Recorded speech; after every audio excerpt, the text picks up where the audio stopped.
السلام علیکم ورحمۃ اللہ وبرکاتہ۔ اللہم صلی علی سیدنا محمد وعلی آل سیدنا محمد وبارک وسلم۔ اللہم انا نسألک ان تجعل عملی ھذا خالصا لوجہک الکریم، اللہم فقہنا فی الدین، آمین ثم آمین۔ جی آج انشاءاللہ ہم سجدہ سہو کے بارے میں دیکھ لیتے ہیں۔ سہو بیسیکلی غلطی کو کہتے ہیں اور سجدہ سہو یعنی کہ غلطی کا سجدہ۔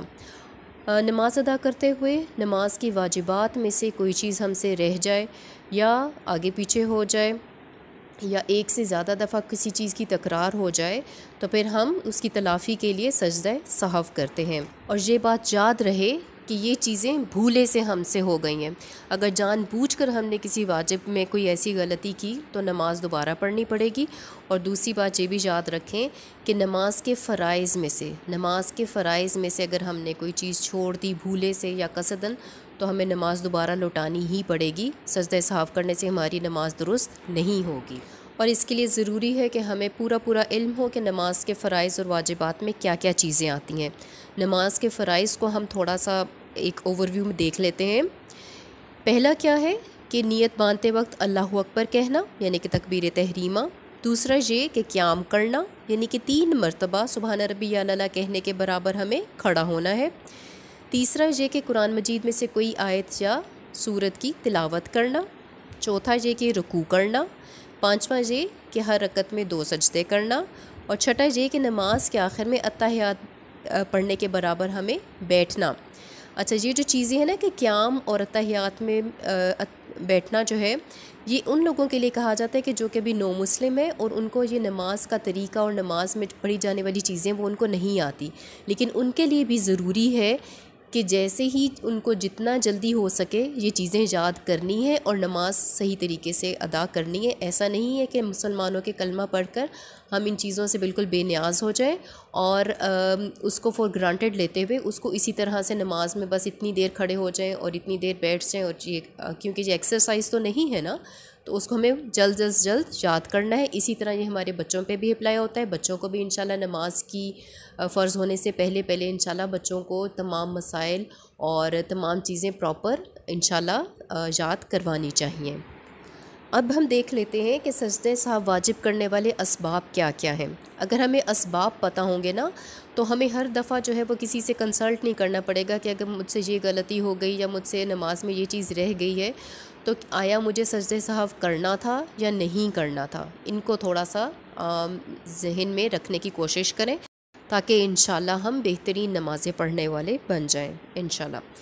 جی تو اس میں سب سے پہلے کیا ہے، جی پہلے آپ ان کے نام انشاءاللہ دیکھ لیں، اس کے بعد انشاءاللہ ہم ہر ایک کو تفصیل کے ساتھ دیکھیں گے۔ سب سے پہلے ہے ترک واجب یعنی کہ کوئی واجب ہم سے بھولے سے چھوٹ گیا۔ دوسرے تقدیم واجب یعنی کہ ہم نے اس کو پہلے ادا کر دیا جبکہ بعد میں کرنا تھا۔ تاخیر واجب یعنی کہ بعد میں ادا کیا جبکہ پہلے کرنا تھا۔ تبدیل واجب یعنی کہ ایک واجب کی جگہ دوسرا واجب کو کر دیا ادا، اور تکرار واجب یعنی کہ اس کی ریپیٹیشن ہو گئی۔ اب تقدیم فرض ہے، فرض کا تو ہم پڑھ چکے ہیں نا کہ فرض اگر ہمارے سے بھولے سے یا قصدن جیسے بھی چھوٹ گیا تو وہ نماز دوبارہ لوٹانی ہوگی۔ اس میں صرف یہ ہے کہ کیا ہو گیا ہے کہ فرض کو ہم نے آگے پیچھے کر دیا ہے۔ تاخیر فرض میں بھی یہی ہے کہ وہ ہم سے بعد میں ادا ہوا ہے، اور تکرار فرض کیا ہے کہ ریپیٹیشن ہو گئی ہے۔ اب ہم اس کو ایک ایک کر کے انشاءاللہ ڈیٹیل میں دیکھتے ہیں۔ جی سب سے پہلے ہے ترک واجب یعنی کہ ہم سے کوئی واجب چھوٹ گیا ہے بھولے سے۔ اب اس کی مثال کیا ہے کہ جیسے ہم ہر رکعت میں سورہ فاتحہ پڑھتے ہیں، اب سورہ فاتحہ پڑھنی بھول گئی، یا پھر ہم قوما یا جلسہ میں جس میں جیسے ہم سمیع اللہ لمن حمیدہ پڑھتے ہیں وہ ہم پڑھنا بھول گئے یا ہم سے چھوٹ گیا تو ہم کیا کریں گے، اب سجدہ سہو کریں گے اور ہماری یہ غلطی انشاءاللہ اس کی تلافی ہو جائے گی۔ دوسرا واجب کیا تھا کہ تقدیم واجب ہو گیا۔ اس کا مطلب کیا ہے کہ کسی واجب کو اس کے اصلی وقت سے پہلے ادا کر دینا۔ اس کی مثال کیا ہے کہ فرض نماز کی دوسری رکعت میں سورہ فاتحہ سے پہلے کوئی اور سورت پڑھ لی، یعنی کہ سورہ فاتحہ سے پہلے ہم نے کوئی اور سورت پڑھ لی، تو اب ہم کیا کریں گے کہ سجدہ سہو کریں گے تاکہ ہماری اس غلطی کی تلافی ہو سکے۔ تیسرا کیا ہے کہ تاخیر واجب یعنی کہ کسی واجب کو اس کے اصلی مقام کے بعد پڑھنا، ٹھیک ہے، اس کے مقام جہاں پر ہے، جہاں پر ادا کرنے کا اس کا اصلی مقام ہے اس کے بعد پڑھنا۔ اس کی مثال کیا ہو سکتی ہے کہ سورہ فاتحہ کو رکوع میں پڑھ لیا، حالانکہ اس کا اصلی مقام کیا ہے؟ قیام میں تھا، تو پھر ہم سجدہ سہو کریں گے۔ جی چوتھا کیا ہے کہ تبدیل واجب، یعنی کہ ایک واجب کو دوسرے واجب سے ہی بدل دینا۔ اس میں کیا مثال ہے؟ اس میں جو انہوں نے مثال دی ہے وہ ہے جماعت کی نماز کی۔ ہم چونکہ گھروں میں نماز پڑھتے ہیں تو ہمارے اوپر تو یہ اپلائی نہیں ہوتا، ہم انشاءاللہ کوئی اور اس کی بھی مثال دیکھ لیں گے، لیکن جماعت کی نماز کی بھی تھوڑی بہت ہمیں انشاءاللہ مسائل پتہ ہونے چاہیے۔ یعنی کہ جن نمازوں میں امام نے جہری یعنی کہ اونچی آواز میں تلاوت کرنی ہوتی ہے، اس کی جگہ انہوں نے کیا کیا؟ آہستہ آواز میں یعنی کہ سرن قرات کر دی۔ تو اب کیا ہوا کہ واجب کیا تھا کہ آپ نے اس نماز میں امام نے جہرن تلاوت کرنی تھی، جبکہ وہ سرن کر دی، تو اب کیا ہوگا کہ سجدہ سہو کرنا ہوگا۔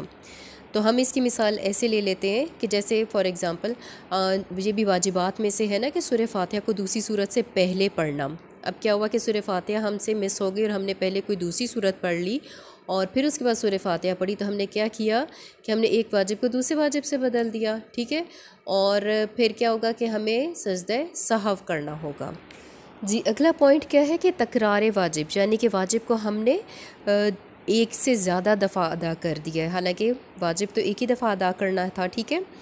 اس کی مثال کیا ہے کہ ہم نے قعدہ میں جو اتحیات میں ہم بیٹھتے ہیں، ایک دفعہ کی جگہ ہم نے 2 دفعہ اتحیات پڑھ دی، تو ہم پھر کیا کریں گے؟ سجدہ سہو کریں گے۔ جی اگلے 3 پوائنٹس ہمارے فرائض کے بارے میں ہے، اور فرائض یہ نہیں ہے کہ چھوٹ گئے ہیں، اگر چھوٹ جائیں گے تو پھر تو نماز لوٹانی ہوگی نا، صرف آگے پیچھے ہوئے ہیں یا ان کی تقریر ہوئی ہے۔ تو چھٹا پوائنٹ کیا ہے کہ تقدیم فرض، یعنی کہ کسی فرض کو اس سے اصلی مقام سے پہلے ادا کر دینا۔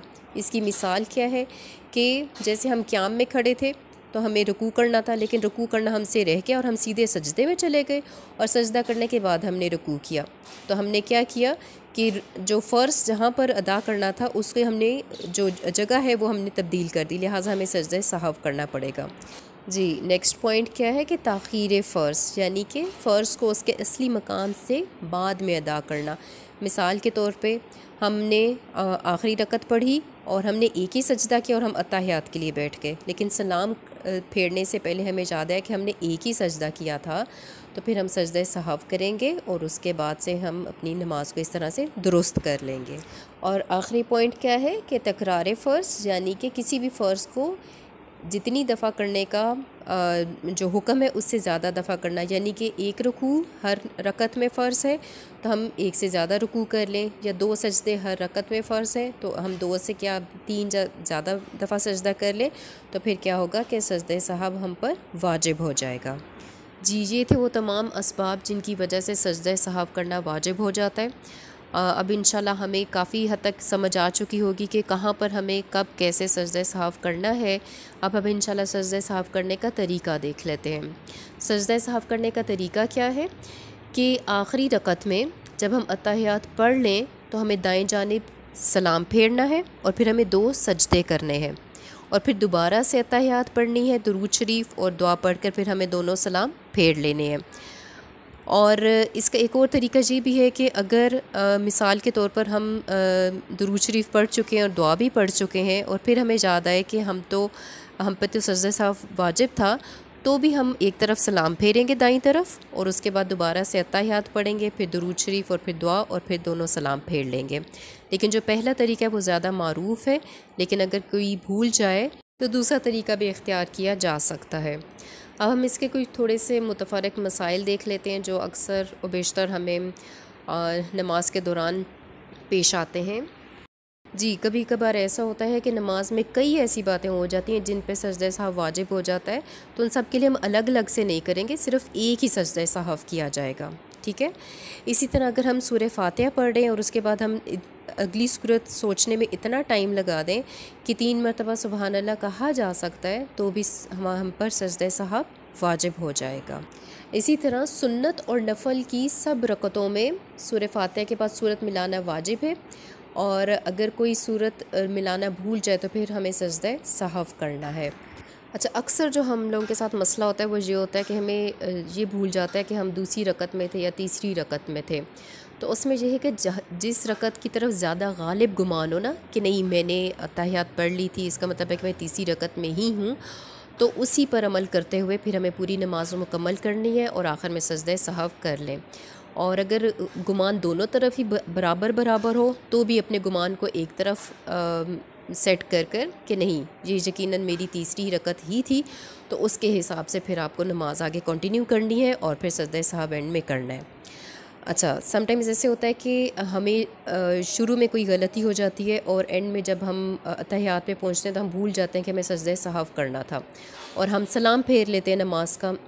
اگر ہم وہیں پر ہی بیٹھیں سلام پھیرنے کے بعد اور ہمارا سینہ بھی قبلے کی طرف ہے اور ہم نے کسی سے بات نہیں کی، نہ ہی ایسی کوئی بات کی ہوئی ہے کہ جس سے نماز ٹوٹ جاتی ہے، تو پھر ہم اسی وقت ہی سجدہ سہو کریں گے اور پھر اپنی نماز کو مکمل کر لیں گے۔ بلکہ اگر ہم نے بیٹھے ہوئے وہیں پر ہی بیٹھے بیٹھے کلمہ بھی پڑھ لیا یا کوئی اور وظیفہ کر لیا یا درود شریف وغیرہ پڑھ لیا، اس کے بعد بھی ہم سجدہ سہو کریں گے اور اپنی نماز کو مکمل کر لیں گے۔ اب ہم چند وہ صورتیں دیکھ لیتے ہیں جس میں سجدہ سہو لازم نہیں آتا۔ نماز میں جو چیز فرض بھی نہیں ہے اور جو واجب بھی نہیں ہے، اس کو اگر بھول کر چھوڑ دیا جائے تو نماز ہو جاتی ہے اور سجدہ سہو بھی لازم نہیں آتا۔ مثال کے طور پہ نماز ہم نے شروع کی اور سبحانک اللہم و بحمدک پڑھنا بھول گئے یا رکوع یا سجدے کی تسبیح بھول گئے، تو اس سے کیا ہے کہ سجدہ سہو واجب نہیں ہوگا۔ اسی طرح اگر ہم نے نیت باندھی اور سبحانک اللہم و بحمدک کی جگہ ہم نے کیا کیا، دعائے قنوت پڑھ لی، تو اس سے بھی سجدہ سہو واجب نہیں ہوگا۔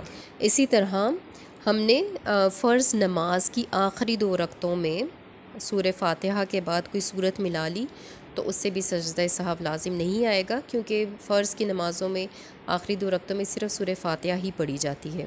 اور اسی طرح فرض کی آخری 2 رکعتوں میں اگر ایک رکعت میں جیسے مثال کے طور پہ سورہ فاتحہ پڑھنا بھول گئے لیکن اتنی دیر کھڑے رہے کہ جو ہمارا قیام ہے وہ ہو جائے، کیونکہ قیام تو فرض ہے نا، فرائض میں سے آتا ہے، تو بھی سجدہ سہو واجب نہیں آئے گا، بشرطے ہم قیام میں اتنی دیر کھڑے ہوئے ہیں کہ 3 مرتبہ سبحان ربی الاعلیٰ کہنے کی مقدار ہو جائے، اور اگر وہ بھی نہیں ہوئی تو اس کا مطلب ہے کہ ہمارا قیام ہی نہیں ہوا، اور قیام جو ہے وہ فرائض میں سے آتا ہے تو ہماری نماز نہیں ہوگی، ہمیں نماز لوٹانا ہوگی۔ امید ہے انشاءاللہ آپ لوگوں کو سجدہ سہو کے جو موٹے موٹے مسائل ہیں وہ سمجھ آ گئے ہوں گے۔ اللہ تعالیٰ سے دعا ہے کہ اللہ تعالیٰ ہمیں دین سمجھنے، اس پہ قائم رہنے اور ہماری ہر ایک جو کوشش ہے اور عبادت ہے اس کو اللہ تعالیٰ حسن طریقے سے قبول فرمائے انشاءاللہ، اور ہمیں دنیا اور آخرت کا بہترین اجر عطا فرمائے۔ جزاکم اللہ خیر۔ اللہم اغفر لی وللمؤمنین والمؤمنات والمسلمین والمسلمات۔ السلام علیکم ورحمۃ اللہ وبرکاتہ۔